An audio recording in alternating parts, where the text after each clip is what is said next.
Controversy around a local nonprofit has a new chapter tonight. Greensboro City Council wants to know how the Interactive Resource Center will address several recent concerns. If it doesn't like the plan, funding may not get approved. It comes after leaders raised concerns about the number of 911 calls made to the IRC. WFMY News 2's Giselle Thomas spoke to those involved about what needs to happen.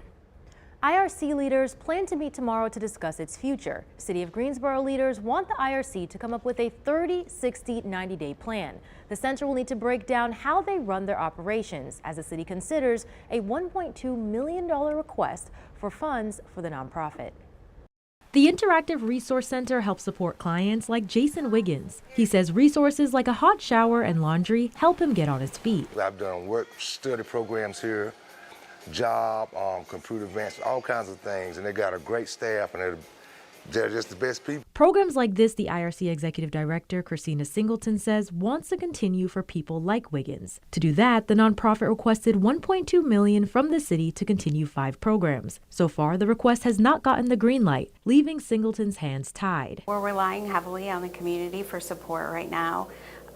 We hope to figure out a way to partner. We're submitting all of the information that the city is requiring, working with them, and hoping that at the next council work session that we have good news of moving forward with that funding. She says they've seen an uptick in about 67% of people in just 1 year. She says the future of the IRC is dependent on a steady cash flow. We want to be able to stay open, especially in this heat with the medically fragile people that we're dealing with.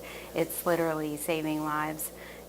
We want to be able to stay open. Mayor Nancy Vaughn says the city has no intention to close the IRC. She says the city wants to see the nonprofit improve in areas that raise concerns for neighbors. She says the city plans to move forward once it gets a clear answer on how the IRC plans to handle its operations for the next 3 months. What we wanted was more information about their operations to make sure that they were safe, that people in that building who weren't acting right, what do you do with them? Lately, there have been complaints surrounding the IRC.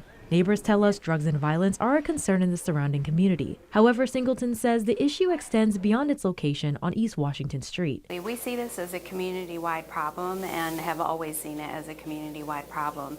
You know, we work really hard to speak with our guests and talk to them about taking care of our community, the areas around us. Wiggins says fellow clients should value and respect their community.